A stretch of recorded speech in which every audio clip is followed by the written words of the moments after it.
사랑하는 모색골 교회 여러분, 지금 이 예배당에는 매우 소수의 사람만 앉아서 대면하고 있지만은 이 빈자리에 저는 여러분들을 상상하면서 오늘 말씀을 전합니다. 여러분들은 저를 다 볼 수 있겠죠? 그 있는 장소가 안방이든지 거실이든지 그렇게 생각하지 마시고 여기에 함께 더불어서 우리 예배당에 앉은 것을 상상하면서 집중하면서 예배를 드리면 비록 우리가 비대면일지라도 한 공동체 예배가 될 것입니다. 왜 자유함이 없는가? 오늘 지금 여러분들이 최근에 창세기를 계속 묵상하셨죠? 거기 보면서 많은 이야기들이 이제 야곱의 가족의 이야기들이 아주 압도적으로 많이 창세기를 차지하고 있습니다. 이제 전체 장면에서도 그렇지만은 오늘 장면에서도 보면 두 부류의 사람이 등장하고 있습니다. 한 부류는 요셉의 형제들 같은 부류입니다. 그들은 외형적으로 보면 누구에게도 일생 묶여지지 않는 자유인이었습니다. 그러나 실제적으로 그 내면에는 자유를 전혀 누리지 못한 일생 전전긍긍하며 살아가는 인생들이었습니다. 다른 한 부류는 요셉인데요. 그는 다른 형제들과 달리 외형적으로 현저히 묶여져 있는 사람이었습니다. 그것도 한 번도 아니고 반복적으로 말입니다. 그러나 정작 스스로에 대해서는 매우 자유를 누리는 자유로운 인간이었습니다. 왜 이런 모순이 이 땅에서 일어나고 있는지요? 여러분들 심각하게 생각해야 됩니다. 나는 지금 자유인이라고 생각하지만은 정말 자유인으로 살아가고 있는가? 자유인이라고 주장하지만은 자유인으로 살아가는가? 사실 묶여지지 않는데도 쫓기는 사람처럼 늘 전전가하면서 쫓기면서 살아가는 사람들이 많습니다. 또 어떤 사람은 환경적으로 물리적으로 엄청나게 자유롭지 못함에도 불구하고 스스로에 대해서 자유를 만끽하는 사람도 없지 않습니다. 무엇이 문제인가요? 이제 오늘 말씀을 살펴보고자 합니다. 긴 인생 여정을 마치고 야곱은 돌아갈 본향으로 돌아갔습니다. 형제들은 아버지 야곱의 유언대로 조상 아브라함이 묻혀있는 가나안 땅에 야곱을 안장시켰습니다. 그리고 그들 형제들은 다시 애굽으로 돌아와서 형제들이 함께 한자리에 둘러앉게 되었습니다. 장례를 마치고 돌아왔으니 형제들은 아버지를 추억하며 지난 날들의 자신들의 행위를 돌이켜며 뉘우치고 앞날은 어떻게 살아가야 되는지를 함께 나누는 시간을 가질 수 있겠죠. 그래서 돌연 꺼낸 이야기가 아버지 야곱의 유언 이야기였습니다. 요셉의 형들은 아버지가 이런 유언을 남겼다고 하면서 이렇게 얘기합니다. 요셉에게 전해주는 것이죠. 아마 요셉이 없던 자리에서 했던 유언처럼 그렇게 전해주고 있습니다. 내 형들이 내게 악을 행하였을지라도 이제 바라건대 그들의 허물과 죄를 용서하라. 말하자면 요셉아, 형들에게 자비를 베풀어라 하는 유언이라는 것입니다. 그런 부탁이 있을 법하지요. 그런데 성경에는 그런 유언이 등장하지 않습니다. 본문에 보면 그 유언은 그 형제들이 지어낸 이야기라는 암시가 있습니다. 요셉이 혹시 우리를 미워하여 우리가 그에게 행한 모든 악을 다 갚지나 아니할까 두려워했다고 말하고 있습니다. 그래서 아버지의 가짜 유언장을 내밀면서 자신들의 안전장치를 만들고자 했던 것이죠. 그동안 형들로 인해서 요셉이 겪은 숱한 억울한 일과 고난의 세월을 생각해보면 얼마든지 복수의 칼을 갈 수 있죠. 그런데 성경은 이 형제들의 그런 액을 볼 거라는 그 소리를 들으면서 요셉이 울었다고 기록하고 있습니다. 울었다. 왜 그 유언의 소리를 들으면서 야곱이 울었을까요? 첫째는 요셉의 섭섭한 마음의 표현이겠죠. 요셉은 이미 충분히 자신의 속마음을 형제들에게 드러낸 바 있습니다. 당신들이 나를 이곳에 팔았다고 해서 근심하지 마소서. 하나님이 생명을 구원하시려고 나를 당신들보다 먼저 보내셨나이다. 그래서 애굽을 구했고 또 형님들의 생명을 보존한 것입니다. 뿐만 아니라 우리의 후손들이 대대손손 번성하게 살게 되었습니다. 그 일들을 위해서 나를 당신들보다 먼저 이곳에 보내셨으니, 나를 이곳에 보낸 것은 당신들이 아니요 하나님이십니다. 창세기 45장 4절에서 8절의 기록입니다. 요셉은 이렇게 하나님의 이름을 걸고 과거를 불문하고 진심으로 형제들을 받아들였습니다. 반면에 형제들은 요셉의 그 진심을 마음 깊이 받아들이지 못했습니다. 그래서 이제 방패막이가 되어주셨던 아버지 야곱이 세상을 떠났으니 요셉은 더 이상 우리의 동생이 아니고 권력자의 본성을 드러낼지도 모른다는 그런 두려움에 휩싸이게 된 것이죠. 사실 우리가 이 땅에 살면서 한시적인 방패막이를 많이 가지고 있습니다. 이런저런 방패막이를 가지면서 두려움을 이겨보려고 하지만 그 방패막이가 사라지는 동안 곧바로 허벌판에 내동댕이 쳐진다는 사실은 우리가 가지고 있는 그 방패막이가 얼마나 허상이라는 것을 경험하게 하지요. 오늘 요셉의 형들이 그러했던 것이죠. 그러나 요셉은 진심을 다해서 그들에게 진실을 전해줬지만은 그들은 여전히 허상과 같은 방패막이에 붙들려 있었기 때문에 도저히 그걸 받아들일 수 없었던 거죠. 요셉의 마음은 정말 답답했을 것입니다. 도무지 소통이 되지 않는 그 심정을 무엇으로 표현해야 되죠? 울 수밖에 없죠. 우리도 종종 주변에서 경험하는 거죠. 진심으로 얘기를 해도 전혀 전달이 되지 않을 때 내 가슴이야, 내 가슴이 하면서 울음을 터뜨릴 수밖에 없는 거죠. 둘째는 지독히도 고집스럽고 왜곡된 형들의 마음 상태에 대해서 절망감을 느꼈을 것입니다. 왜 이렇게 변화되지 않는가? 그래서 그 요셉의 눈물은 측은지심의 눈물이요 절망적인 눈물이라고 할 수 있습니다. 예수님은 이런 눈물을 여러 번 흘리셨습니다. 아무리 은혜를 베풀고 또 은혜를 베풀어 줘도 도무지 그 진실이 전달되지 아니하는 황폐하고 절벽 같은 그 마음을 무엇으로 치유할 수 있을까요? 그 뿌리 깊은 불신은 어디로부터 비롯된 것일까요? 그 어둠의 동굴에서 그들이 나오지 아니하면 일생 두려워하면서 전전긍긍하면서 살 수밖에 없을 텐데, 그러면서 요셉은 통분히 여기면서 눈물을 흘리지 않을 수 없었겠죠. 이것은 마치 예수님의 이 장면을 한번 떠올리게 됩니다. 예수님이 사랑하던 그 마리아 마르다 나사로 집안에 상이 벌어졌습니다. 나사로가 세상을 떠난 것을 알고 찾아가서 거기서 통분히 여기면 눈물을 흘렸다고 기록하고 있습니다. 예수님은 그들을 향해서 말합니다. 저는 자고 있느니라. 일어나면 될 것인데 그들은 그것을 받아들일 수 없었기 때문에 애통하면서 그 애통하는 모습을 보면서 예수님이 통분히 여기는 눈물을 흘리셨다고 합니다. 서로 소통되지 않는 막막함 속에서 일어나는 눈물이겠죠. 그런데요, 설상가성으로 그 형제들은 또 이어서 이렇게 말합니다. 요셉의 마음을 전혀 헤아리지 못한, 그러면서 자기 안전에만 전전긍긍하는 그런 모습을 또다시 드러냅니다. 정말 추한 꼴이죠. 그의 형들이 친히 와서 요셉의 앞에 엎드려 이르되 우리는 당신의 종들이니이다.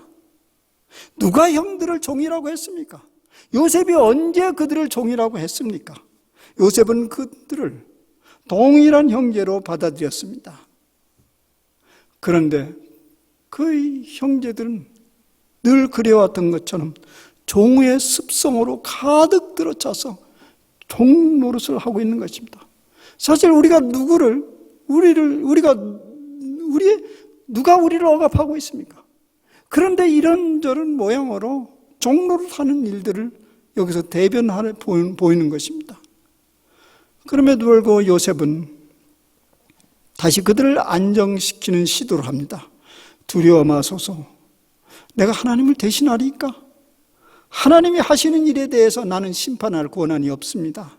단지 생명을 살리라고 했으니 그 생명을 살리고 보존했을 뿐이니 믿고 안심하세요 라고 위로합니다. 자유인은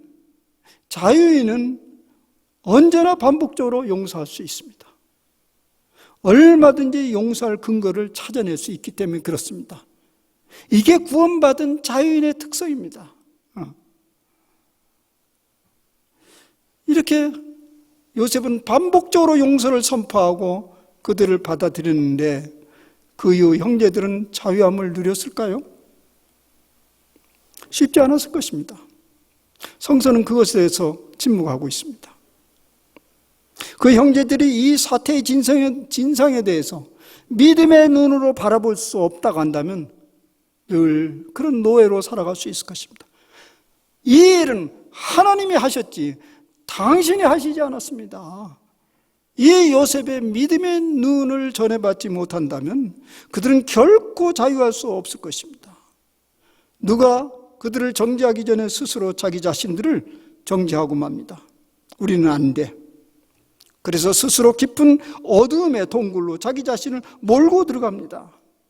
하나님이 어떻게 행동하고 계시는지에 대한 안목이 없기 때문에 그렇습니다. 반면에 요셉은 이미 하나님이 행하신 일을 영연으로 믿음의 눈으로 바라볼 수 있기 때문에 이것은 당신의 손으로 행한 일은 맞지만 당신들이 나를 해하려고 하기는 했지만 실제적으로는 하나님이 당신들 뒤에서 이미 계획하시고 행하셨다는 사실입니다. 우리는 왕왕 듣는 소리가 있습니다. 피를 흘리지 않는 자유는 없다. 값을 치르지 않는 자유는 없다. 그런데요, 무슨 때에도 우리가 누리는 대부분의 자유는 정당할 대가를 치르고 누리는 자유는 거의 없습니다. 대한민국이 자유로운 대한민국이 되는 동안에 여러분 중에 누가 피 흘렸습니까? 군부 독재로부터 자유민주주의를 얻기 위해서 누가 가서 머리 깨지고 감옥에 갔습니까? 대부분의 사람들은 그 일에 참여하지 않았습니다. 그래도 우리는 자유를 누리고 있습니다. 왜요? 누군가가 대가를 치러 주었습니다. 그 언덕으로 우리가 자유를 누리고 있을 뿐입니다. 마찬가지입니다. 큰 자유일수록 더욱 그러합니다. 큰 자유일수록. 그러므로 우리가 누리고 있고 누려야 할 참 자유는 우리가 획득한 것이라기보다는 그저 주어지는 것입니다. 우리는 겸손히 그 자유를 누리면서 우리는 성실하게 그 삶을 살아가는 것 외에는 다른 것이 없습니다. 이 형들의 이 자유는 요셉이 대신 치러 주었습니다. 다른 길이 없어요. 그것을 받아들이는 일 외에는 다른 길이 아무것도 없어요. 스스로 자기네들이 의인인 체하고 내가 값을 치러줬는데 내가 못된 짓을 했는데 하면서 거기에 묶여져 있는 한 한 발짝도 전진할 수 없습니다. 이것이 오늘 성경이 전해주는 복음입니다. 왜 차를 이미 줬는데 누가 대가를 치렀는데 왜 못 누리나요? 그것을 근본적으로 또 잘 얘기해 주는 본문이 갈라디아서 본문입니다. 그래서 오늘 갈라디아서를 읽었는데요. 이 갈라디아서는 예수 그리스도께서 그 율법의 노예 가운데 있는 그들을 위해서 스스로 율법 아래 태어나시고 값을 다 지불하셨는데요. 그런데 왜 여전히 그 예수 그리스도를 믿는 그 성도들은 그저 옛 습성에 묵혀서 왜 전전긍긍하는지 사도 바울이 복장이 터져서 쓴 글이 이 갈라디아 서신서입니다. 오늘 갈라디아 여러분 본문 여러분들 설교를 끝나고 다시 한번 또 읽어보시기를 바랍니다. 앞뒤를 더 어떤 오늘 갈라디아 본문에서 첫 들어오는 몇 가지 단어를 한번 먼저 살펴볼 필요가 있습니다. 후견인, 초등학문, 종로릇 이런 단어들입니다. 근데 이 단어가 의미하는 말을 좀 생각을 해야 이 문맥을 이해할 수 있는데요. 후견인, 초등학문, 종로릇 이 단어는 당시 헬라 문화권에서 흔히 관습적으로 행해왔던 어떤 일과 밀접한 관계가 있는 언어입니다. 후견인이라는 것은 후견인, 어떤 집안에 그 상속자가 있는데요. 상속 아들이 있는데 그 아버지가 이 상속자가 성인이 되기 전에 아버지가 세상을 떠났습니다. 근데 곧바로 상속자 역할을 할 수 없어요. 미성년자이기 때문에. 그래서 이 상속자가 성인이 되도록 후견인을 세워줍니다. 그러면 그 아들은 그 후견인 밑에서 자라가야 됩니다. 사실 이건 뭘 얘기하냐면 그가 성인이 될 때까지 원치 않는 통제를 받으면서 부자유스럽게 살 수밖에 없다라는 의미입니다. 후견인이라는 말이 그것입니다. 초등학문이라는 것은 그 앞에 갈라디아 3장 24절에는 초등학문 대신 초등교사라는 말이 나옵니다. 이 둘과 연결을 시켜서 이해를 해야 됩니다. 초등학문이라는 것은 그야말로 초등학교 수준에서 배워야 할 공부지요. 근데 우리가 다 초등학교 다녀봤잖아요. 초등학교 수준에서 초등학교에서 배울 그 학문을 하는 아이들이 자발적으로 합니까? 초등교사의 혹독한 감시를 받으면서 받아야만이 겨우 교육이 되는 것이 초등학문이죠. 이 역시도 시시콜콜 간섭받는 자유있지 못한 상태를 의미합니다. 또 나옵니다. 종노릇. 이것은 설명할 필요도 없죠. 당연히 종하면 종노릇을 하게 되고 종노릇이라는 것은 정말 할 짓이 못 된다는 그런 부자연스러운 상태를 말하죠. 즉 후견인, 초등학문, 종노릇 이 모두는 우리가 당하고 싶지 않는 그런 부자유스러운 삶을 얘기합니다. 사도 바울은 영적으로 어리석고 미숙하고 독립적이지 못한 그런 사람들을 이렇게 묘사하고 있었는데 그 사람들이 바로 누구냐면 율법에 묶여져 있는 사람이라는 것이죠. 과거에. 오늘 우리로 얘기하면 믿음보다는 자기 양심을 소중히 여기고 믿음이보다는 사회적 통념을 소중히 여기고 자기 옛 습관을 소중히 여기는 그런 사람, 제법 똑똑하고 성인처럼 보이지만은 사실은 그런 사람들은 후견인 안에 살아가는 사람, 초등학문 수준의 사람, 종노릇하는 사람이라는 것이에요. 그런 사람 왜 그러냐면 절대 자유함을 얻지 못하기 때문에 그렇습니다. 근데 여기에 자유인이라는 것은 외적인 그런 부자유함을 얘기하는 것이 아니죠. 내적인 자유를 말합니다. 전전긍긍하는 삶의 두려움으로부터 염려로부터 벗어나 내 삶의 주인 되신 그분에게 내 운명을 몽땅 넘겨주면서 거기서 누리는 자유를 말하는 것입니다. 그런 자유를 누리고 싶은 사람, 다음과 같은 또 하나의 질문을 한번 던져봐야 됩니다. 우리가 과연 그런 자유를 누릴 만한 어떤 정당한 근거는 있는가? 이런 질문을 여러분들이 지금 곧바로 마음속에서 하셨다면 사도 바울은 다음 같은 것으로 답을 합니다. 내가 이후로는 종이 아니요 아들이니 아들이면 하나님으로 말미암아 유업을 받을 자니라. 내가 이후로는 종이 아니요 아들이니 아들이면 하나님으로 말미암아 유업을 받을 자니라. 유업을 받는다는 거예요. 상속을 받는다는 거죠.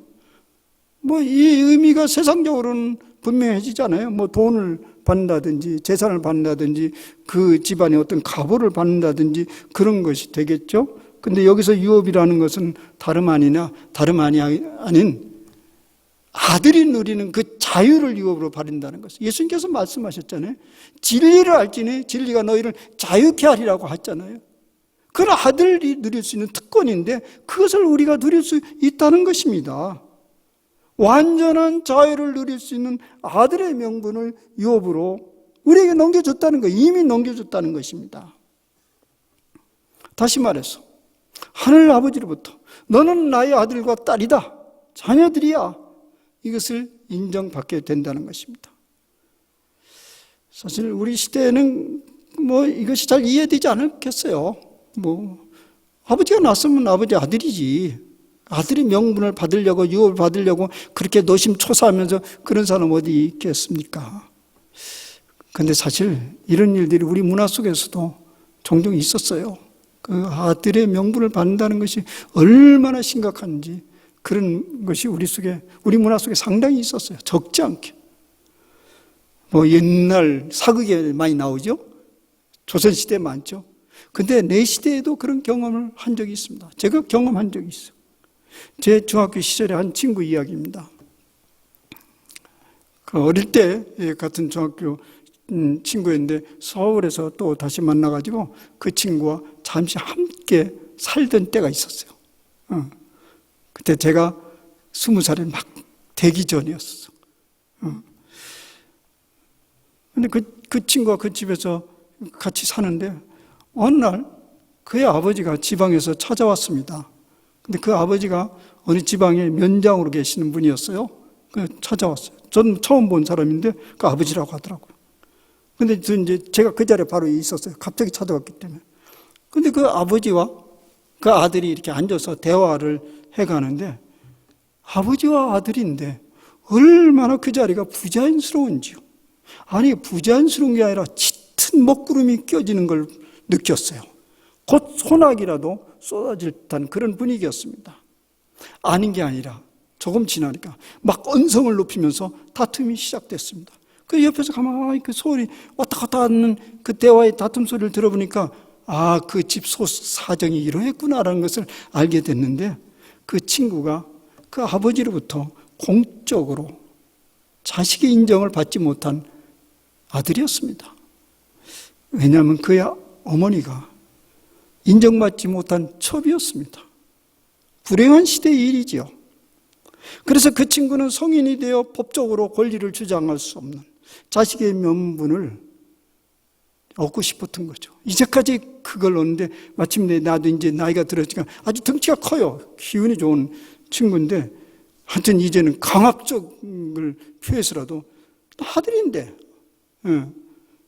그래야 여러 가지 유산도 또 권리도 주장할 수 있잖아요.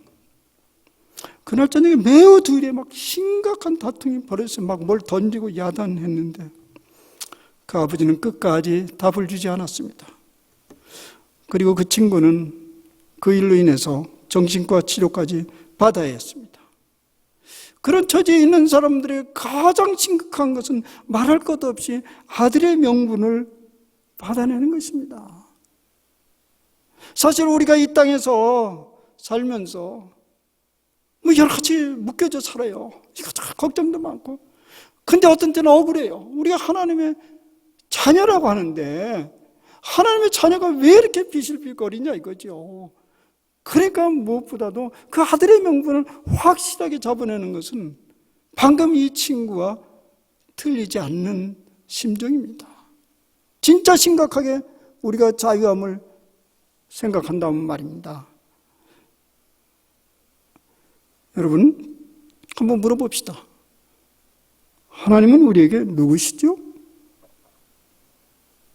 일반적으로 우리 주인이라고 그래요. 주인, 부자연스럽습니다. 그건 뭡니까? 아버지요. 아버지요. 물론, 이 얘기하면, 당연히 아버지죠. 오늘, 이 예배 가운데는 하나님 아버지가 수도 없이 반복되는 얘기죠. 더군다나 기도할 때, 입버릇처럼 걷어뜯어 사용하죠. 하나님 아버지. 근데 문제는 그렇게 부를 수 있느냐가 문제가 아니고요. 거기에 걸맞는 아들의 명분을 누리고 있느냐예요. 그의 아들의 명분. 그게 뭡니까? 그 아들의 명분이 뭔가를 갈라디아서 4장 6절에는 이렇게 말씀하고 있습니다. 너희가 아들이므로 하나님이 그 아들의 영을 우리 마음 가운데 보내서 아빠, 아버지라 부르게 하였다.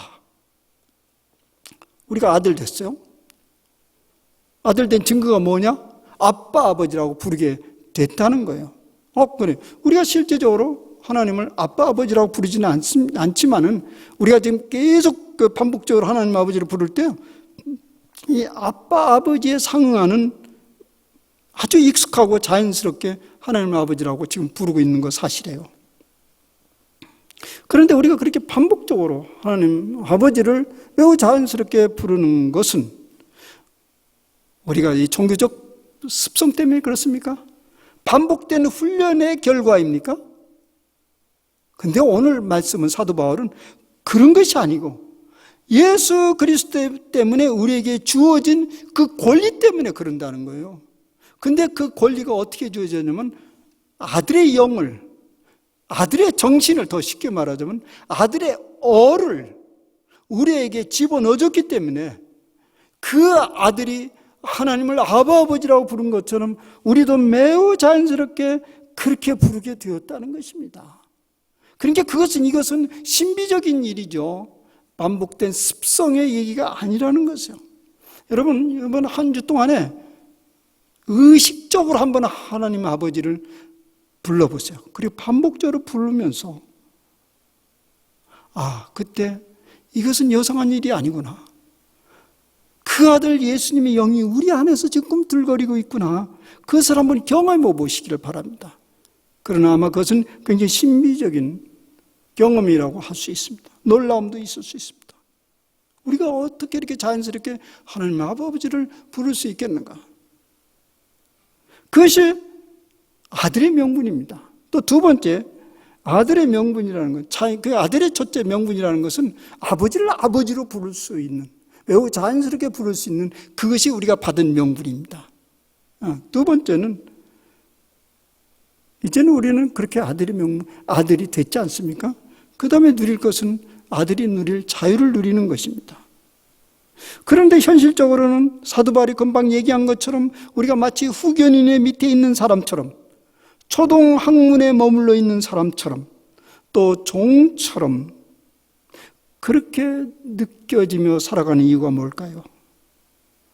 분명 나는 하나님의 자녀라는 것을 신앙으로 고백하고 의심하지 않지만 뭔가 진짜 아들과는 다른 것처럼 느껴지는 이유는 무엇일까요? 이것이 우리가 신앙생활에서 해결해야 될 긴박한 일입니다. 진실로 우리가 하늘 아버지의 자녀라면, 진실로 우리가 하늘 아버지의 자녀라면 그 아버지 앞에서 우리는 자유를 누려야 됩니다. 우리 내면의 자유를 누려야 됩니다. 자유를 누린다는 말은 삶의 염려와 두려움으로부터 하신만치 해방을 얻는다는 것입니다. 아들인데, 삶의 전 주인의 딸과 아들인데 왜 그렇게 부자유스러운가요? 이미 앞에서 요셉과 그의 형들 가운데서 어렴풋이 그 이유를 살펴보았습니다. 구약의 인물들 중, 전체 구약의 인물들 중 예수님과 가장 근접한 이미지를 주는 인물로서 요셉을 꼽습니다. 실제 봐도 굉장히 근접하잖아요. 요셉은 무고하게 고난을 당했어요. 상상할 수 없는 시련과 고통을 긴 세월 겪었습니다. 그러나 그는 침묵하면서 하나님의 행하신 일을 바라보았습니다. 그리고 그가 마침내 애굽의 총리가 되었습니다. 그런데 사실 성경은 애굽에 그가 총리가 된 것을 개천에서 용났다라는 것을 강조하지 않습니다. 그를 출세시키기 위해서 요셉을 총리로 시킨 건 아닙니다. 그를 통해서 많은 사람들을 구원하기 위한 하나님의 작전이었습니다. 그러니까 이 요셉과 이 형제들과의 관계는 꼭 예수님과 구원받은 백성들과의 유비적 관계로 볼 수 있습니다. 그 관계를 오늘 본문 갈라디아에서 본문이 알려주고 있어요. 이 갈라디아를 기록한 이 바울의 심정이 또 요셉의 심정과 굉장히 상통하는 면이 있습니다. 율법의 종노릇을 하는 갈라디아 사람들을 해방시키기 위해서 하늘 아버지께서 이 땅에 오셨습니다. 그래서 갈라디아 사람들은 율법의 노예로부터 해방을 얻었고 하나님 아들의 신분을 얻었습니다. 그런데 문제는 변화된 그 신분을 마음껏 누리지 못하고 옛 율법의 종로를 타는 습관으로 돌아가곤 하였습니다. 이것이 갈라디아 교회의 형편인데 이것은 요셉의 형들의 형편과 동일한 모습이죠. 또 우리네 모습과 동일합니다. 요셉의 형제들을 이미 벌써 용서하였는데 형제들이 그를 또 형제들로 받아들였습니다. 그런데도 형제들은 여전히 요셉 앞에서 맥을 못 쓰고 종로를 타는 것입니다. 그래서 그들의 삶이 부자연스러웠습니다.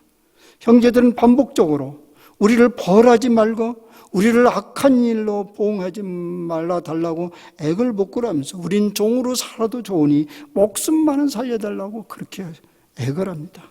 이것은 요셉은 형제들을 형들로 받아들였지만은 형들은 요셉을 동생으로 받아들이지 않았기 때문에 그 대신 애굽의 총리, 권력자로 받아들였기 때문에 그렇습니다. 이것이 이전부터 품어왔던 형제들의 습성인데 지금 그것이 바뀌었는데도 하나도 바뀌어지지 않습니다. 예수님은 우리에게 그래서 이게 이제 우리의 상태라는 거예요. 지금 이제 요셉과 그 형들의 관계, 예수님과 우리의 관계를 제가 이렇게 유비적으로 비교하면서 말씀을 드리고자 한 것입니다. 이게 오늘 우리의 실존이에요. 아들은 아들이에요, 분명히. 요셉의 형제들이 요셉의 형제 관계죠. 그런데 그걸 받아들이지 않아요. 우리도 우리 주님이 우리를 위해서 무조건적으로 내어주셨기 때문에 우리는 하나님의 자녀들입니다. 그런데 이걸 누리지 못하는 거예요. 답답한 거죠. 우리 믿어요. 근데 안 누려요. 그래서 예수님이요, 한 방법을 가르쳐 줬어요. 그래서 오늘 이 방법을 이제 우리에게 전해주는 거죠. 그게 뭐냐면요, 그 주기도문을 가르쳐 줬어요. 너희들은 이렇게 기도하라 하면서 거기에 이런 기도가 있어요. 우리가 우리에게 잘못한 사람을 용서해 준 것 같이 우리 죄를 용서하여 주옵소서. 우리가 우리에게 잘못한 사람을 용서해 준 것 같이 우리 죄를 용서하여 주옵소서. 왜 주님은 이런 기도를 반복하도록 하셨을까요?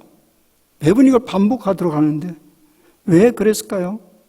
언뜻 보기에는 우리가 용서받기 위해서 선제적 어떤 조치를 취해야 된다는 것처럼 들립니다. 말하자면 이런 거죠. 아니, 용서할 줄도 모르면서 무슨 용서를 받기를 바래.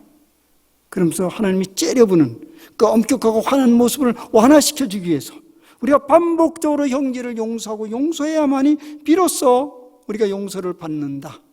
그런 의미로 받아들일 수 있죠. 주기도문이 그런 의미일까요? 그것은 오해입니다. 그렇지 않습니다. 이런 기도를 반복적으로 하고 그러면서 우리가 형제 자매들을 반복적으로 용서하면 비로소 하나님의 마음을 풀어서 우리를 용서한다는 그런 것을 이제 얻기 위해서 그런 것이 아니고요. 우리의 속성을, 우리 인간적인 속성을 예수님께서 잘 아셔서 이건 우리 입장에서 그런 기도를 하라는 거예요.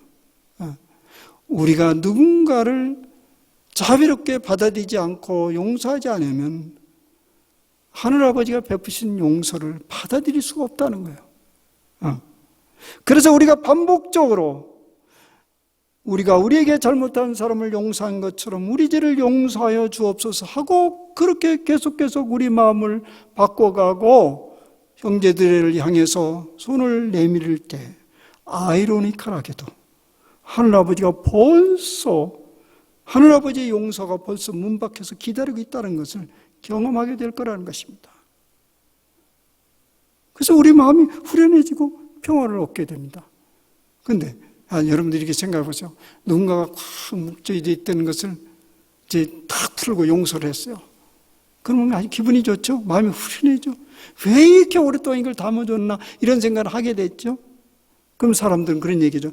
내가 속을 털털 털어버렸기 때문에 시원하게 됐다라고 하지만은 사실 오늘 말씀에 의하면 그게 아니고요.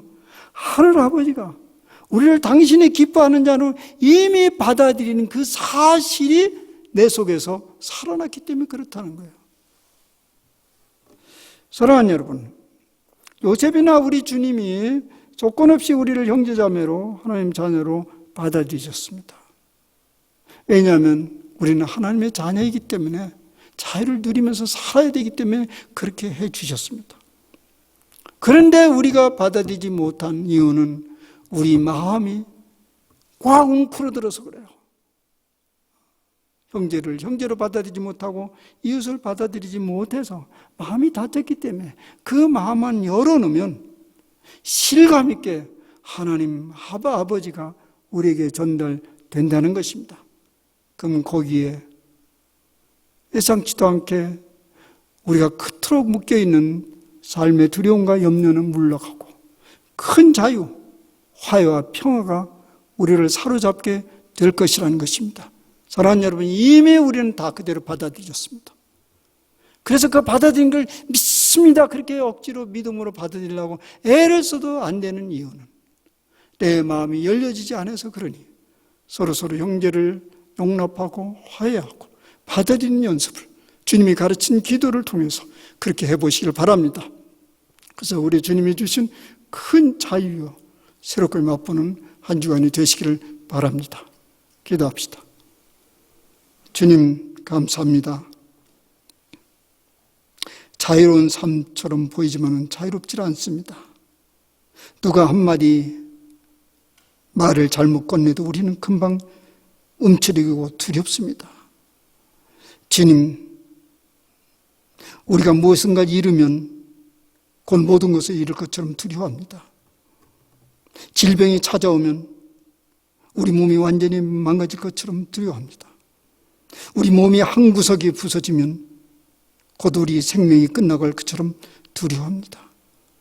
주님, 사방에 우리를 꽁꽁 묶어 매는 것처럼 부자유스럽게 살아가는 이유는 무엇입니까? 아들의 명분을 우리가 받았는데 누리지 못하기 때문에 그렇습니다. 우리 모든 삶의 전반은 우리 주님의 손 안에 달려 있습니다. 주님, 우리가 그것을 누리지 못하는 것은 우리가 우리 주변을 둘러싸고 있는 사람들을 용납하지 못하기 때문입니다. 주여, 이 동시 두 가지에 모순된 것처럼 보이는 이 일들이 우리 삶 속에서 계속 일어남으로 인해서 완전한 자유에 이르는 저희 삶이 되게 하여 주시옵소서. 예수님의 이름으로 감사하며 기도하옵나이다. 아멘.